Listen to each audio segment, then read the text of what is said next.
れなんでそんな時間があるんですか？時間はどうなってるんですか？ひかるさん。つくみかは私大好き。やってください。もう超楽しくなりますし、前よりモテる。いいなぁ。Dance through life and love so free. This is a life I choose to be. Work with joy and play. ひかるさん。じゃあみちなみに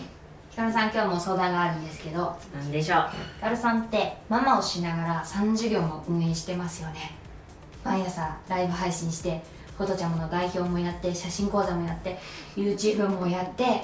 お子さんの PTA もやってるんですよね。それなんでそんな時間があるんですか？時間どうなはってるんですか、ひかるさん。時間はみんなと一緒です。ー、でも私実は3人いてあ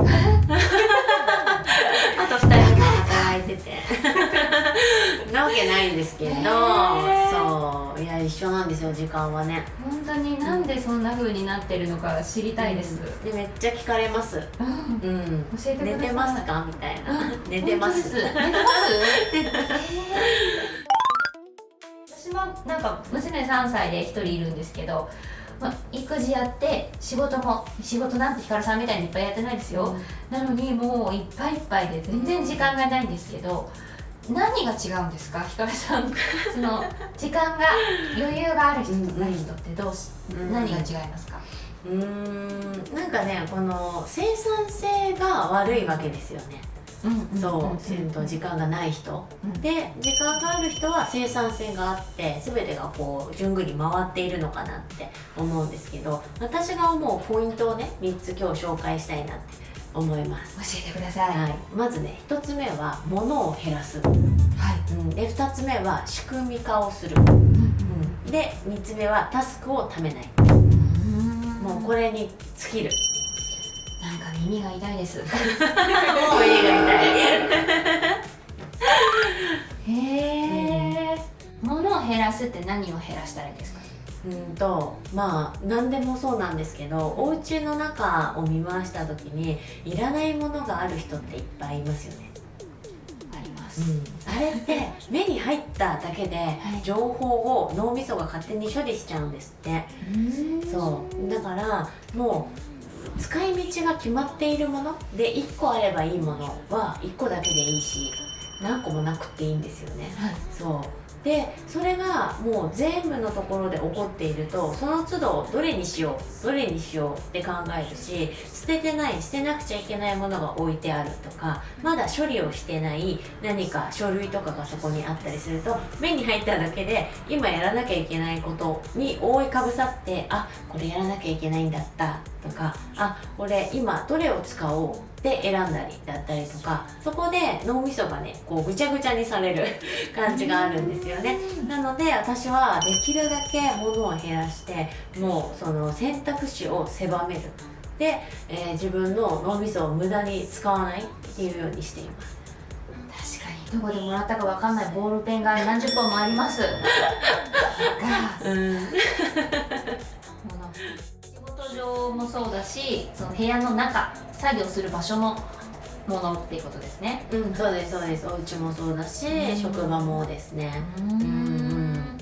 結構デスクがぐちゃぐちゃな人は多いと思うんですけど、もうどこで作業しようかっていうこれをやるのにこれを動かしてこれをやるのにこれをこっちしてみたいなことになってる人いっぱいいる。終わったことの付箋が何十枚もパソコンに貼り付いてます。そう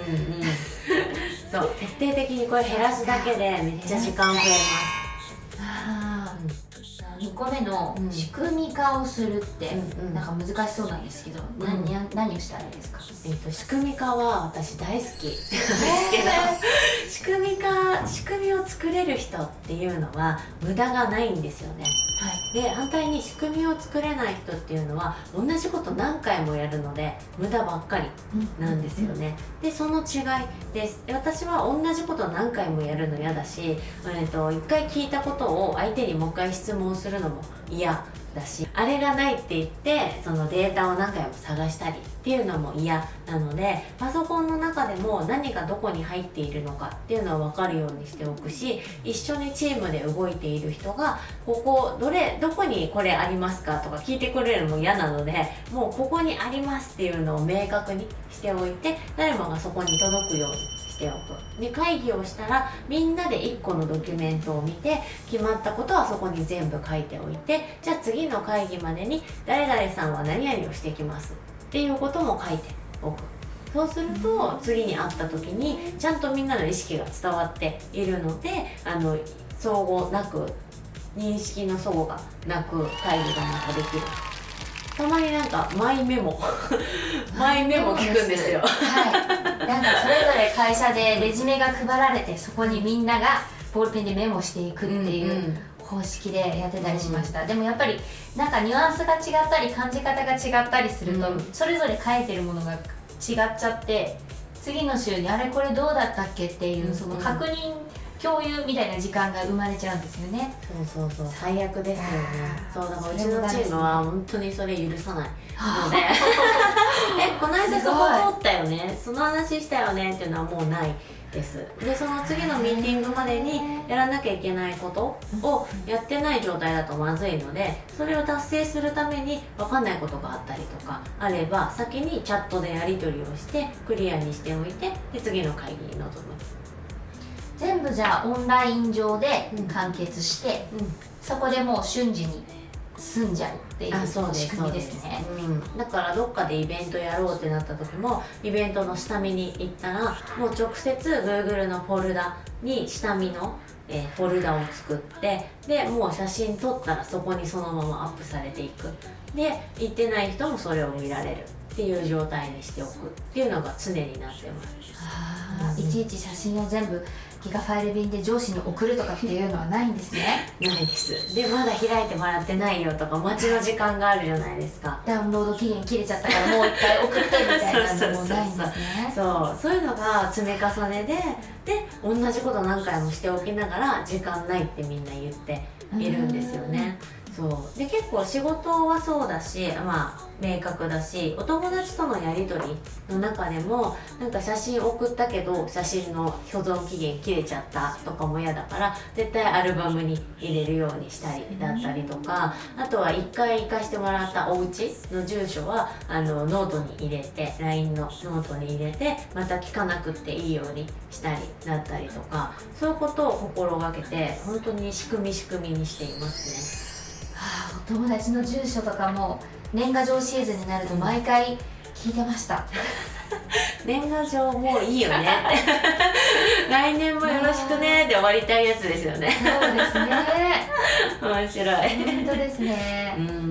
そう仕組みを作ったら勝ちです。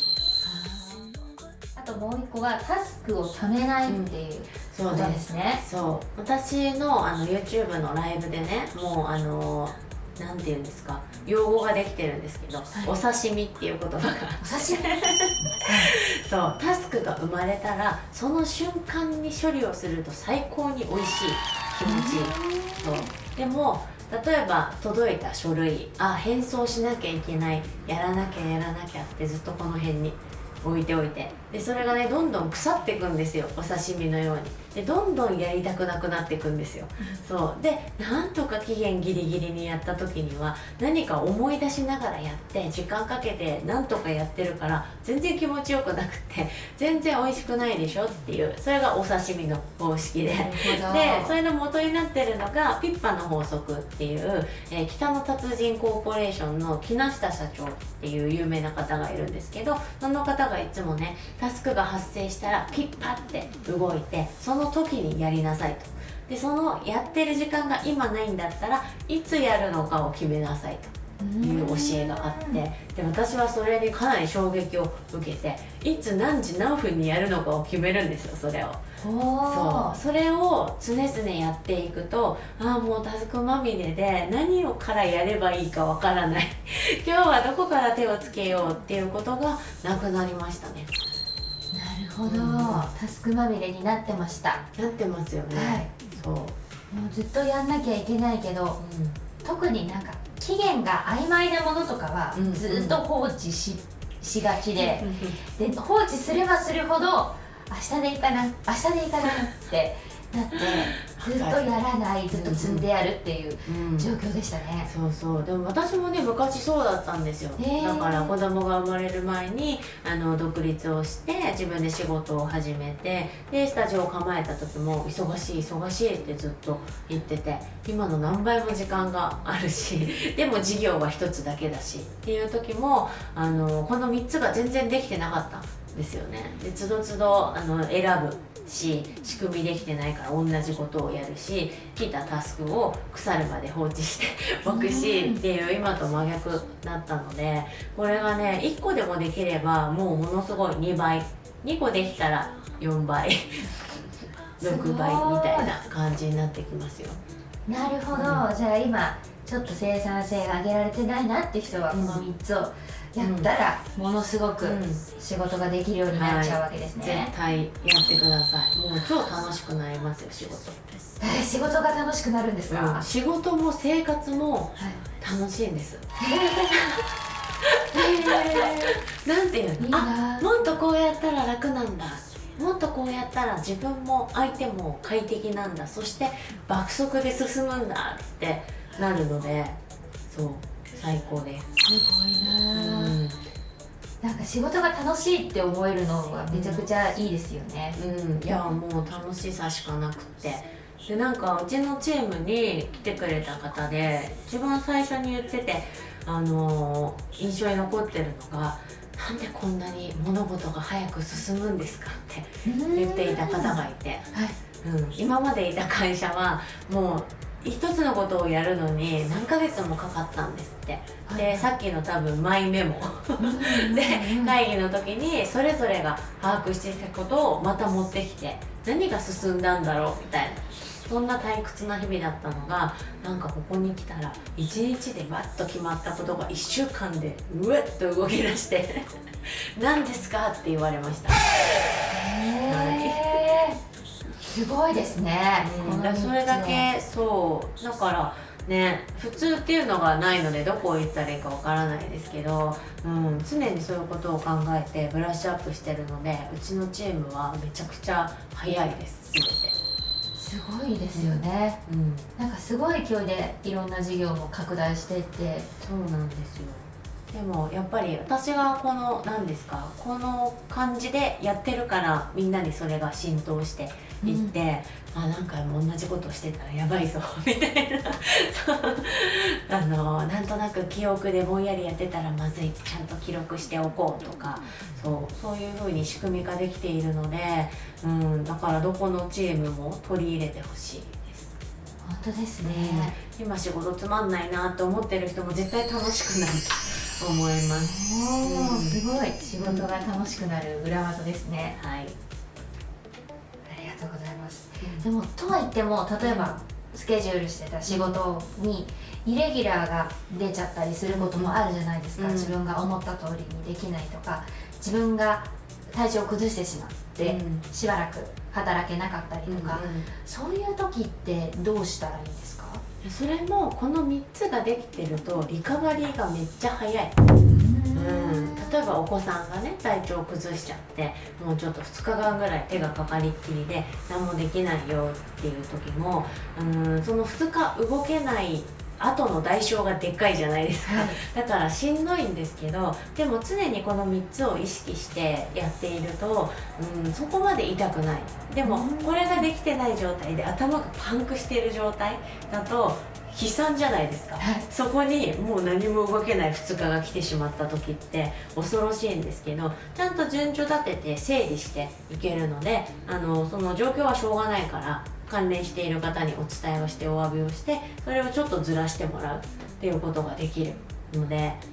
その時にどうにかはできないけど代償が全然違います。なるほど、リスク回避にもなってるんですね、そうですそうです。これしてないと思ったら恐ろしくって私は、子育てしながらこんなにいろいろ広げられないですね。そうですか、ひかるさんが仕組み化して一番変わったなって思うところありますか？いやだから日々ご機嫌でいられます。こう頭がすっきりしている。